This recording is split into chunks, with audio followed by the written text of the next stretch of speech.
Сәлем достар, кезек сабақ жалғастырамыз. Бүгінгі сабақта все компоненттердің ішіндегі ретті компоненттермен танысамыз. Бүгінгі қарастыратын датчигіміз датчик наклона деп аталынады, SV200D. Алдыңғы сабақтарда біз жоғарыдағы екі датчик қолданған едік. Бүгінгі сабақта датчик наклона. Жалпы датчик наклона дегеніміз ол өте оңай, қарапайым датчик. Ол белгілі бір положениедегі негізі тұрып тұруы мүмкін, кейбіреуінде жатып тұратын болып келеді. Экранда тұр.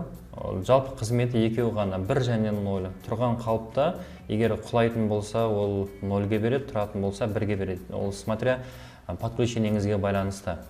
Датчик наклонаны көп жерде белгілі бір положениеде тұрған устройстволарға жасауға болады. Ең қарапайым жұмыстың бірі ол, егер Arduino кішкентай болатын болса, сумкаға жасап қойға болады. Мысалға, сіз метрода отырған кезде сумкаңыз жаныңызда тұрады.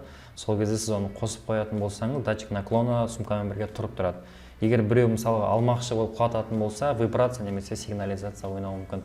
Сондай бір тұрған сенсордың положениесіне байланысты өзгертуге болатын датчик. Бұның негізгі внутренний сопротивлениеге 10 килоом резисторды қоямыз.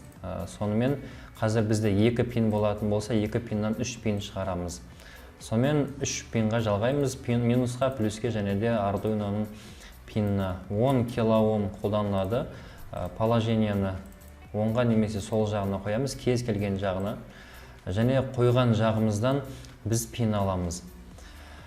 Егер ештеңе жалғанбаған жағын граундқа, резистор жағын 15 вольтқа, екеуінің біріккен жерін Arduinoның пинына жалғайтын болса, қазір біз ең бірінші қанша мән беретінін сериал портқа шығарып көреміз. Айттық қой жаңа біз 2 ғана мән береді, 0 және 1-ді. Сол 0 және 1-ді қазір бірге шығарып көретін боламыз. Желтый, код, текст. Мен бір шағын скетч дайындап қойдым. Мысалға, енді сол скетчке внимание аударып қарайтын болсақ, пин-модқа 2 input деп жаздым. Себебі бұл датчик наклона сырттағы құбылысты ішке алып кіреді. Және де сериал принталынға Digital Read 2 деп шығарды. Қазір біз оның положениесін ауыстыра аламыз. Яғни, осы тұрғанда қанша береді, бұратын болса қанша береді. Начать моделирование деп және де монитор последовательный порт ашатын болса, қазір қалыпты жағдайда бізде 1-ді беріп тұр.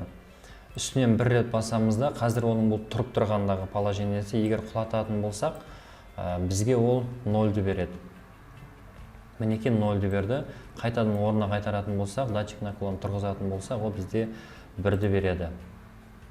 Мінеке 1-ді беріп жатыр. Әрине бұл жерде уақыттың жай жүруіне байланысты мән өзгеріп жатыр. Егер тұрып тұрғанда қазір бізге ол 1-ді беретін болса, сол жағын 5 вольтқа, оң жағын, яғни резистор жағын граундқа беретін болса, онда тұрған қалыпта ол 0-ді береді, бұратын болсақ 1-ді береді. Бұл жерде резистордың плюс-минусын қайқа жалғау керек екен, оның өздерінің шешесіздер. Нақты бір қатып қалған ереже жоқ.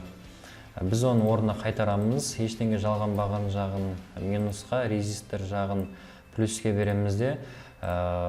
Құлайтын болса, наклон болатын болса, біз қызыл светті жағамыз, әйтпесе өшіреміз. Өте оңай, ең қарапайым ережелердің бірі хай және лау деген қызметті қолданамыз. 220 ом резистор қолдануға болады, бірақ біз онлайн болғаннан кейін нақты түсті көру үшін 100 резистор қолданамыз. Үшінші портқа жалғаймыз. Цвет бирюзовый. Қызыл бізде output болады.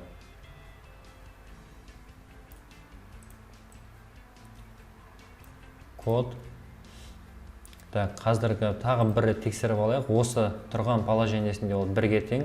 Біз сонда шарт береміз. Егер 0-ге тең болатын болса деген шарт береміз. 0-ге тең болатын болса, онда поворот бұрылады деген сөз. Int.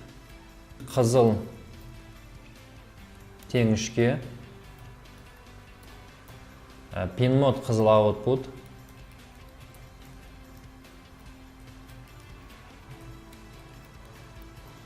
Шартты өзіміз білеміз. Біздің жағдайда ол қалаған уақытта қай шартты қолдану керегін өзіміз білеміз. Қазір бізде 1 болып тұр. Құлаған кезде 0 деп айтқан болатынбыз. Сонда 0 деген бізде лауға тең. егер digital read 2 немесе ат берсек те болады, жарайды ат берейік. Int наклон тең digital read 2-ге болды. Сонда біз қазір монитор порт бізге керек емес, біз оның лау болатынын білдік. Егер наклон тең болатын болса лауға, яғни құлайтын болса, онда қызыл жансын, әйтпесе өшсін. Digital write қызыл hide, әйтпесе қызыл лау. Екі немесе одан көп оператор болатын кезде ғана негізі фигурный жақша қолданады if'ті, әйтпесе қолданылмайды, бірақ қолдана берген жақсы. Лау, ең қарапайым бағдарламамыз аяқталды. Начать моделирование. Қазір бізде өшіп тұр, ешқандай наклон жоқ. Осының орнына вибрация немесе сигнализация немесе пьеза деген сияқты қоюға болады. Наклон беретін болса қызыл жанады, наклон болмайтын болса қызыл өшеді. Осымен SV200 датчик наклонына арналған қысқаша сабағымыз аяқталды. Сіздермен бірге болған Есенбек Құрбан.